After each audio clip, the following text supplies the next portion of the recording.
Hi, I'm Corey. This video is going to get a little dark. There are some sentences about suicide and suicidal thoughts. So if you're not into watching that right now, don't. But if you're struggling and you don't want to feel so alone in that, I humbly present my experience throughout many years of contemplating suicide.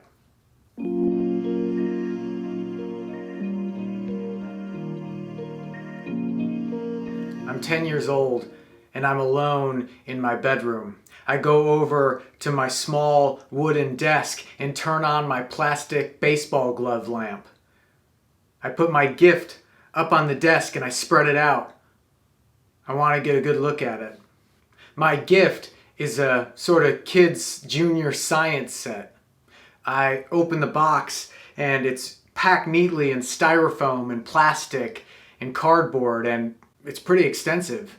It has a real microscope and glass slides and chemical samples.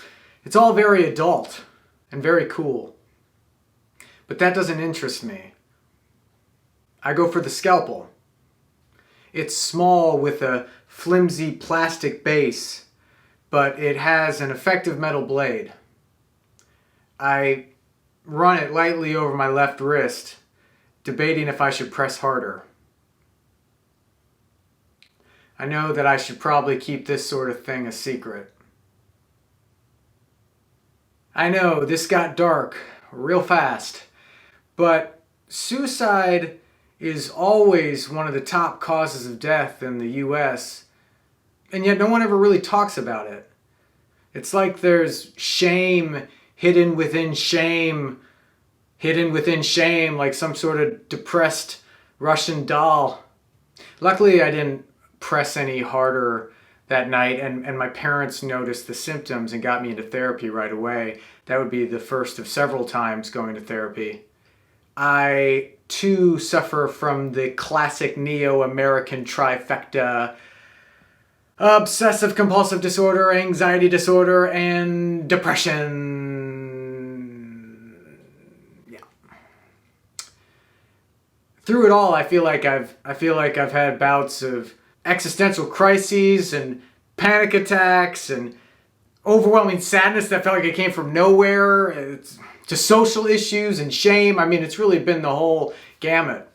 And throughout all of these bouts, suicidal thoughts and ideation has always come into my mind. It's always felt like this option that gives me a sense of control, which doesn't really make sense because it's an illusion. Your life would be over, and who's to say what's after that? I think the real control is taking back your life and striving to turn it into the experience that you want it to be. But that's easier said than done. Throughout the years, I've tried different techniques to feel better: reading books, exercise, cold showers, to crystals, really anything that I could try, anything I could try to feel better. It seems to be a battle of genes and habits and thoughts and who we are and what's happened to us and what we let ourselves be. And coming into this past year, I was actually doing pretty decent. I had started a business, I was auditioning, I was writing a book, I was doing stand-up comedy every day.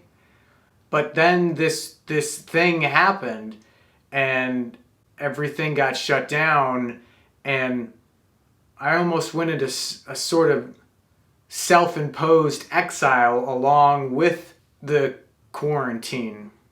I know everyone has faced demons this year, and you're not alone in that. As someone whose obsessive compulsiveness is mainly germ-based, this year was like somebody plucked the perfect nightmare out of my head and made it real. I don't know what the inside of a public space looks like anymore. And I always knew this thing could theoretically happen, but it's easy to feel like we're always safe, like we're always lucky enough or technologically advanced enough. especially under the veil of the American flag. Everything that I was doing, all that stuff, fell apart. It was gone. All while basically being alone. And I know I'm definitely not the only one. Most days in LA, where I live, are sunny. But the thought that I always had was, most days, I just wish I was dead. And I don't want to deal with the violent part of that, and I don't want anybody else to deal with that either. But it's kind of like a thing where if I could just somehow, it's like a Thanos snap, but if I could just snap and disappear without any of the consequence, I feel like I'd be into that. But then that also makes me feel bad because I have all these blessings and I'm healthy, and there's all these people who have died or never even got the chance to fight. But yet I would still most days gladly switch places with them. This year's been hard. All of these things that I do to support myself, it feels like all of my agency has been taken away. It's like this past year, after all of my therapy and techniques and challenges to myself, like it felt like this year was the final boss. And the more I talk to other people about it, they all feel pretty similar. I've always heard of people saying they hit bottom, and I always kind of wonder what that was like. And maybe I know now. I hate to say it, but there were some nights where I felt a pull that was almost like a magnet to my closet to just hang myself with a belt. I don't know, it just got dark again. But it's true. I'm always glad that I haven't.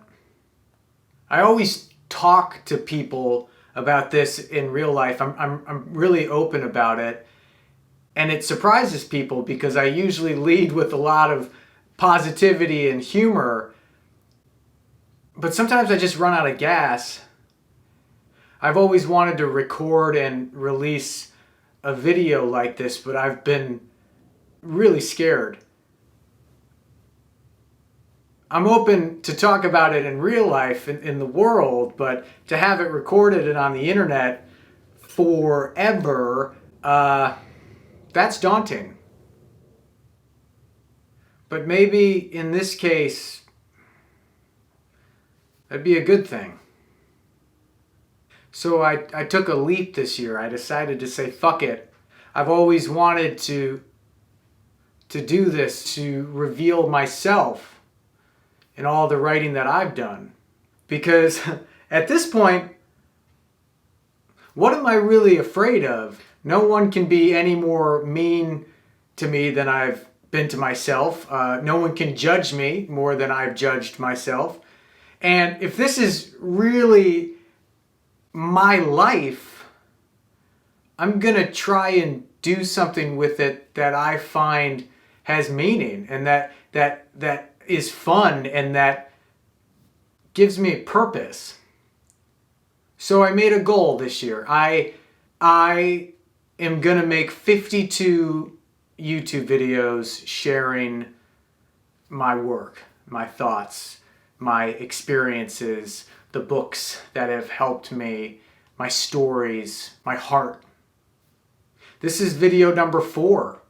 I'm already 4 in. Out of 52, that's almost 10%. I'm almost 10% in. Let's fucking go. But after releasing some of these videos, I had a conversation with my parents, and my dad asked me, he says, I just want to make sure with these stories that you're okay. I just want to make sure that you're all right. And that's what I think is really interesting, because you'd think I'd be devastated sharing secret things about myself or the worst parts about myself. But with me sharing my bad parts, or the parts that I'm shameful about, and the parts that I'm trying to explore and improve, I feel like I give other people the permission to let go of their shit and to also improve. because others have done that for me.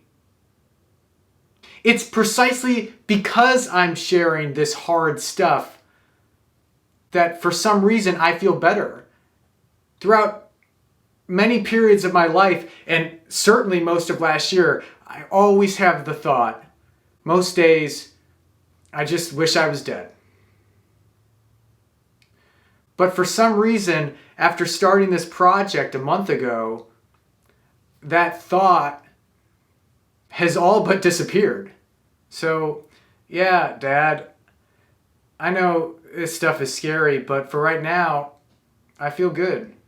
And who knows what the future holds for any of us, but right now I'm going to follow this path. So that makes me think of Viktor Frankl, who was a neurologist, psychiatrist, author, among many other things, who also survived the Holocaust. He believed that people lived and thrived with purpose, either through simply honoring the experience of living for someone else, or living for something. And that's why I've started this channel. Because I've been scared for a long time. But this feels like a purpose for me. As a kid, I knew I should keep this sort of thing a secret. But I was wrong. I should share. I should share for anybody who wants or needs to hear it. Because in trying to improve myself, hopefully we can improve together. If you're struggling, at least know that you're not alone. Let everything happen to you, beauty and terror. Just keep going. No feeling is final. And maybe stay away from kids' science sets.